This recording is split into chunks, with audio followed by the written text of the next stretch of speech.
Stay till the end. The last one made us a little bit uncomfortable. And They're hard questions? they are hard questions. Are you ready to do this? Let's do it! As a neuro-linguistic master practitioner, I understand that questions are one of the most powerful tools that we have. And not all questions are created equal. And I think a lot of couples and relationships they get limited to like, how are you? How was your day? Is something going on? And I've structured these 5 questions. You mad, bro? You mad, bro? These 5 questions that any and all couples must and should ask each other to dive a little bit deeper, because truly at the core of every relationship, if you want to be together, you need to really understand each other. You need to be able to listen to each other. You need to ask some questions that are a little uncomfortable. Well, and the most successful people ask good questions. Yes. How can you ask your partner better questions, and how can you be a better listener? Yeah, there's actually something that happens neurologically. It's just sort of these automated responses that happen when someone's like, hey, how are you? You say good. Very rarely do you say, yeah, the most difficult thing I ever came today was that I yelled at my mother and I'm having a hard time. Like, how are you? Doesn't spur that type of conversation. So we've got 5 questions here that are very specific, that are meant to dive deeper. And just to show you they work, we are going to do them with each other. Are you excited? And these aren't easy questions. They're not easy, but I promise you, if you sit down one-on-one with each other, at least try 1 or 2 of these questions, you'll open up conversations that you may have never had before. You ready? Let's do it. What were you gonna say? I was thinking about an episode we have with Dr. Orna where we were reviewing couples therapy, and one thing that Dr. Orna talks about is like, how do you be a better listener for your partner? So I think as much as this is about asking a question, it's equally as about being a good listener. Very good point. I love that. Yes. And stay till the end. The last one made us a little bit uncomfortable. And they're hard questions? They are hard questions. And there were 3 questions that didn't make it to this video, but if you check out our Patreon channel, you can see those. Those will be recorded in there. And if anybody has a desire to do one-on-one coaching with this kind of material, we've got a link in there below. All right, you ready? Yes. Do you want to ask the first question, or you want me to? I can ask the first question. You can ask the first question? Yeah. Okay. Question number 1. What am I doing that's working that you've never told me?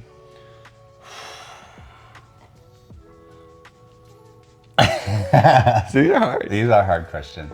What is working specifically in our relationship is, I don't know if I've ever told you this, but in most things you have a very lack of judgment. Like you're not, my mother was very intense. Like, it's just like, what did you do wrong? You know, like I lived in this kind of hyper-vigilant space that I was like always worried about getting in trouble.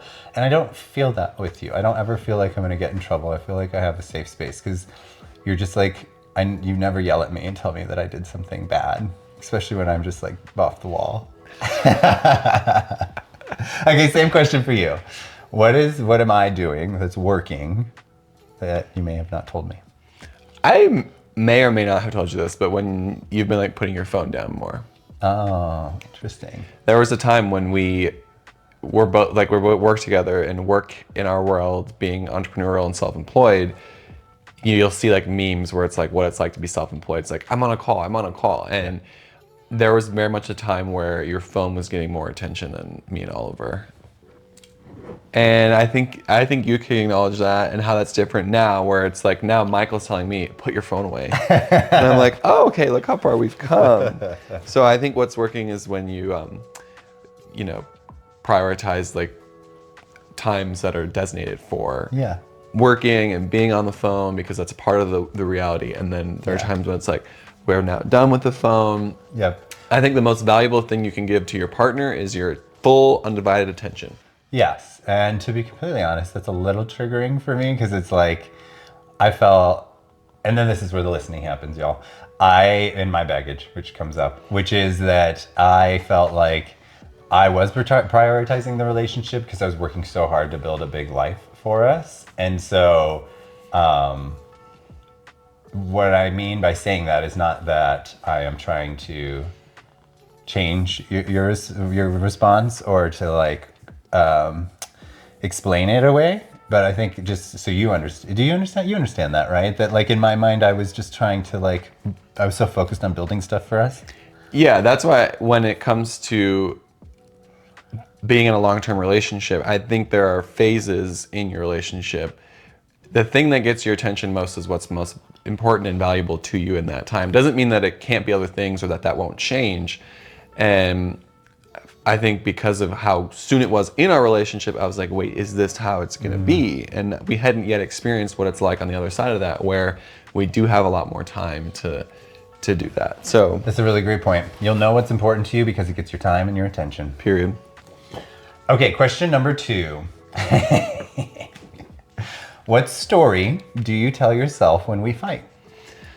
The story I tell myself when we fight, I don't know if it's, I guess it's a feeling of not, like, we just don't get me, or like I'm not understood. And maybe that you don't want to understand, or that you can't be in my shoes, like, or understand what it's like from my perspective. So I don't know if it's necessarily, I don't think I necessarily have like this story of, oh, you this or that. I think what's felt when we have disagreements it just comes down to like this breakdown of understanding.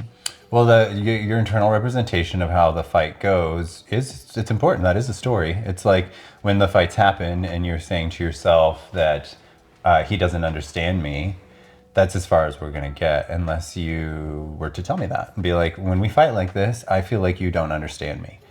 And then we can dive a little bit deeper in like understanding each other. But I think a lot of times what happens in like couples is like, you have this story of what's happening when you fight, but the other person has no idea what's going through your brain. We're just talking about who did the dishes or not.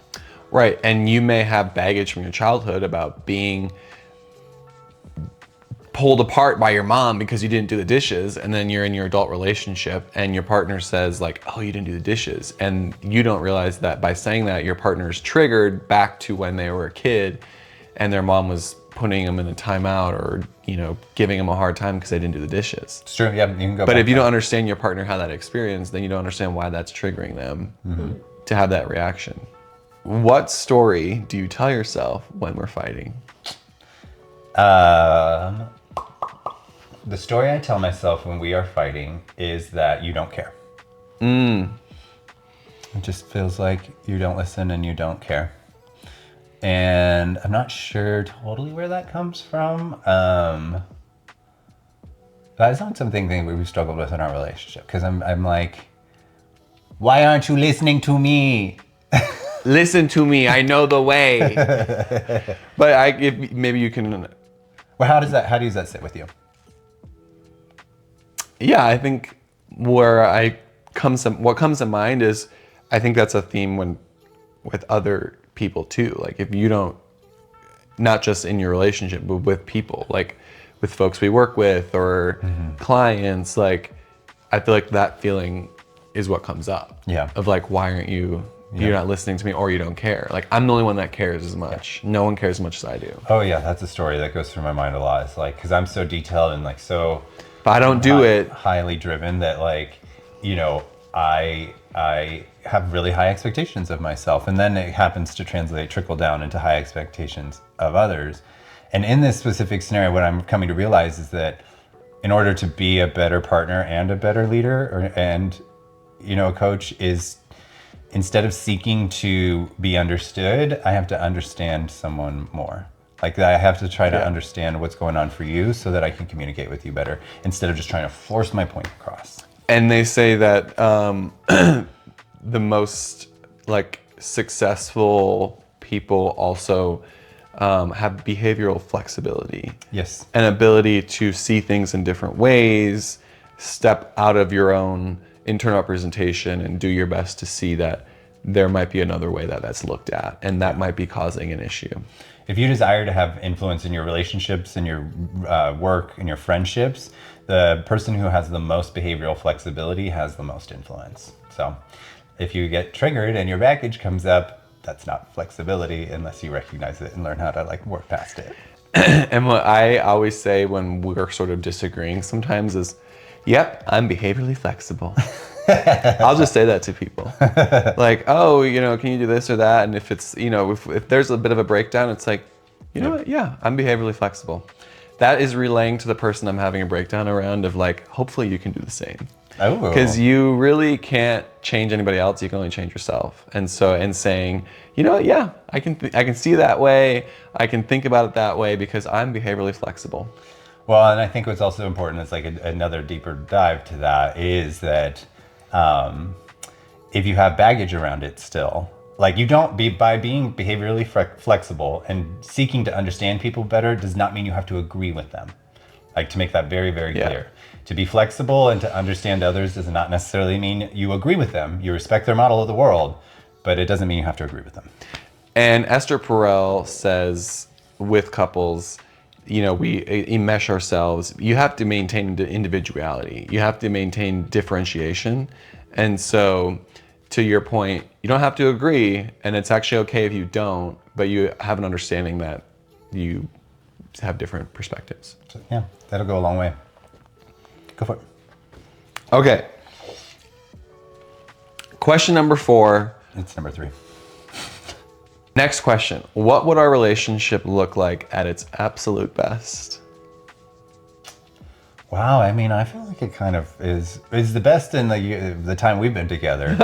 And to me, that looks like, what? Y'all gonna have to subscribe to the Patreon channel so you can see what we'll walk down memory lane. So funny. Honestly, yeah, we have worked through a lot of stuff. We have worked through a lot of like finding the bad guy, which we have another video on. We've worked through a lot of money issues, worked through sex issues. We still work on all of those things, but we have a dialogue now where I think we were talking the other day. It was really funny. And we started to like get into a disagreement and I had somewhere to go. And I was like, okay, babe, we have like 9 minutes to fight. Do you think we can get it done? Because we have the ability to go into disagreements now without having it take over our world. So that I'm really living in that space right now.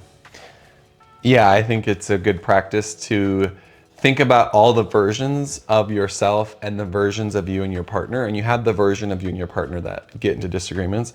And if that's happening, you can visualize stepping out of the shoes and the version of yourself that's arguing with your partner and step into a different version. You're like, okay, we can come back to that version. We can come back to that disagreement, but there are different versions that are always accessible.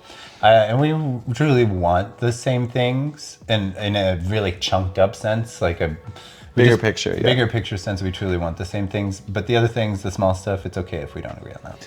Yeah, I think if you're in a relationship, you should be talking about, and maybe this is an exercise where you and your partner, 250 words, you don't share it right away. You write down what your fantasy or vision is of your relationship and then compare those. They don't have to be the same. It's okay if they're not. Yeah.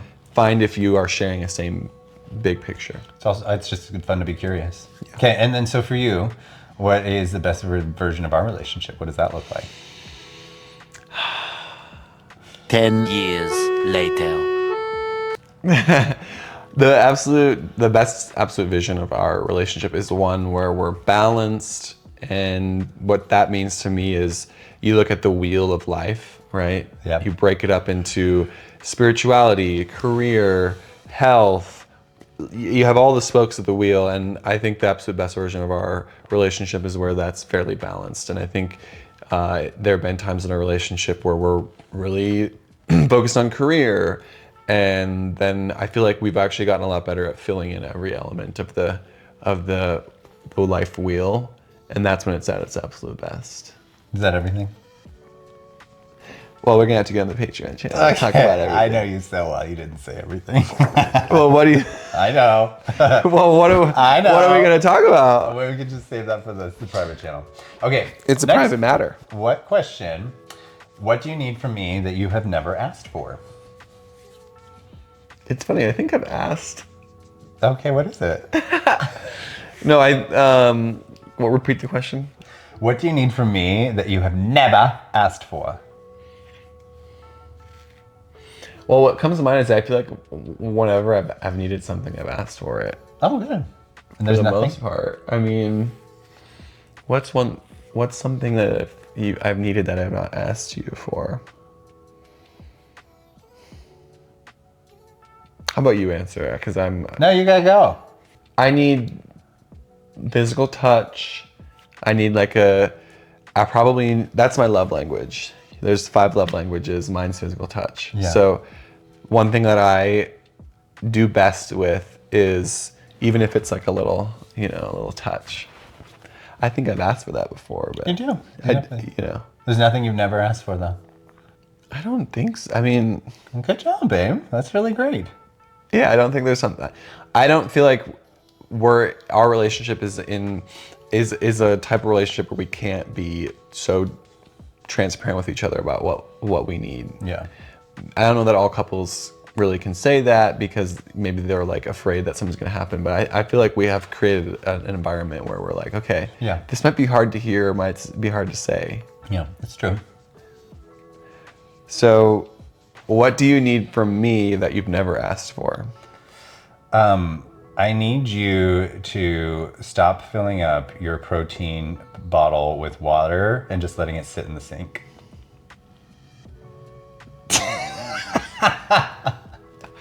I never asked for that. I just accept it. But I just wish you would because it doesn't help to fill it up with water and let it become like this swampy situation. If you just like sprayed it clean and threw it in the dishwasher, it would be a lot less work overall. This is a great exercise. So the reason, I hear where you're coming from. Okay, thank you. And let me give you a little context. From when I have a protein shake, if after it's finished, it sits in the car or it sits in my office and doesn't immediately get washed, it gets like this sort of dried, like crustiness to it. And so I'll soak it in water so that the crustiness goes away, and then I come back, I dump it out, and I can rinse it out. If it's dry and crusty and I put it in it's more effort to like clean it because it's dry and crusty. It needs to soak. That's the reasoning behind. Okay. I might offer that I've left my protein bottle in the car all day on a hot day, and then taken. This is where we're going in to find the bad guy. No, I'm just offering like what my experience is, and I use the sprayer. It actually works. So what I hear you saying is that when I have a protein shake, I really need to make sure it's like cleaned out. I just don't like when it sits in the sink and becomes a swampy mess, because I usually am the one that cleans it. Wow, guys, look, you can do this too, and you should be doing this, because if Michael didn't bring that up, I don't have the clarity to know how much that's bothering him, and then I keep doing that, and it amounts to something bigger potentially. Also, I had to search far and wide for something to say that I've never asked for, because That's a good example, though. It's like a little thing that you like. I'm thinking of these big picture things of like what I haven't asked for. Well, this is what I have. I actually have one now. This is what has become important for me to realize, is that it is important to ask for some of the detailed chunk down things, because here's the deal. Chunking down, when you get more specific about stuff, that's always where the problems are found, which is fine. There's a time for that. And you got to choose your battles. Like, for the most part, we have come to an agreement on how to keep the house tidy. And I choose not to fight this battle about this, because I'm also like, we're in such a good place. Like, my need for cleanliness does not need to, it's not, I should balance your desire to do it a certain way with my needs. Like, it doesn't always have to be my way. One thing that's come to mind after you've shared your example, one thing that I've never asked you that I need is when you put your take the eye contacts out, and I swear to God, I will find them stuck to the wall. One thing that has been driving me crazy lately is they're stuck to this toilet bowl, okay? It's like, why do we have contacts just attached to the toilet bowl? Like, can they go in the trash? Like, thank God we have someone that comes and cleans the house, but like a contact will get stuck in the toilet, and I'm like, that's my girl, that's my wife. What's especially terrible about those is, like, once they've sealed to something, they get really sealed. They're cemented. Like you have to like. Yeah, like I'll just be like, oh. Wow, I didn't realize. Okay. Yeah. Heard. You have been heard. Wow, look at this. Well, we've primed ourselves for the final question. Are you ready? Mm-hmm. What's one thing you're afraid to tell me, and why haven't you? Ooh! Why don't you go first on this one?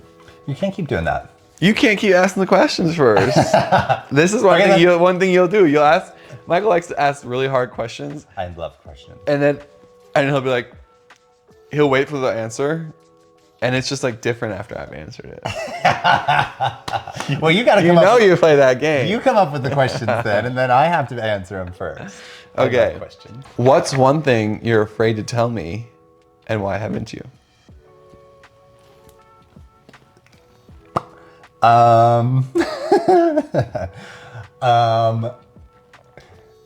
Your the heels of your feet terrify me. Like, I just you are a wonderful Fey child who likes to walk barefoot everywhere. I do love to be barefoot. You have like these calloused feet that literally could like walk on fire. And, Yeah, they deserve to be in the dirt. Yeah. yeah, and so I get grounded that way. yeah, and so your heels terrify me a little bit That's one thing you're afraid to tell me. because it doesn't mean I love you less. I'm trying to think of mine. How does that sit with you? That's fine. I can take that. Okay. It's like no matter how many pedicures I get, they're still like. And I love to be barefoot. Like I literally Yeah. feel closest to things like barefoot wise. It's okay. They used to call me In the hot. summer, I love to run through the like in the grass. Like They used to call me hot tub hands in high school because I have these like terrifying hands. So you can't be perfect.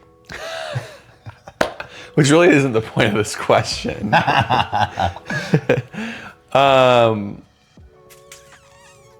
We've gotten through some very hard, especially around sex. We've gotten through the hard, afraid questions. You know, we can talk about them more on the Patreon channel, but we've Yeah, done the you work. can take this to whatever direction you want. Yeah. You can make this very serious or very topical. But we've had to have conversations about like deeper stuff that have made us. Yeah, and sometimes, you know, again, I think all these questions can be applied to like really big picture, deeper issues or bigger concepts that might take some more time and can also be very topical things like don't put your contacts stuck to the wall, you know. Literally. Okay. What's one thing that I haven't told you that I'm afraid to? I don't know. What comes to mind is Michael chooses to work from the kitchen island.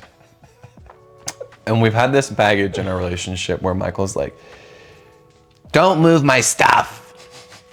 And when his office is the kitchen island in our open concept living room, kitchen area, it's a little tough to like, at the end of the workday, like there's still work stuff out. Or if Michael's having like a phone call at the center island, like if I have a phone call, I'm doing it elsewhere. So I don't know. I think in our next living quarters, we'll have like a space for you. Yeah, I mean, you have your own office. We only have 3 bedrooms, and one of them is completely dedicated to you. We would have to have like a main floor space for you. So Yeah. that is the question. There we did. How do you feel now? You know, again, I think if you are ignoring or putting off asking some challenging questions in your relationship, you may be letting things stack up that are going to become bigger issues in the future. So be vulnerable, be a little uncomfortable. And in this too, there's a lot of fun to be had. You know, there's just if you're able to like let go of baggage, listen without agreeing with them, because you know the contacts are probably gonna be when I die. He's saying he's gonna. When I die, still have you're gonna contacts. find contacts, and that's how you know that I'm still around, because there'll be contacts left. A trail of contacts. But ultimately, yes, it's just about having conversations. You don't have to agree with each other. So hopefully y'all get to try out these questions, maybe one, maybe all of them. And I really hope y'all do it, because I want to hear in the comments how it went. Which one's your favorite? They're so good. Do it on your next road trip. Oh yeah, you ready to go for our anniversary road trip? Yeah, let's do it. Okay, cute. You have this one whisker and it sticks in your nose. Oh, you moved it now. Did you feel like your nose was itchy?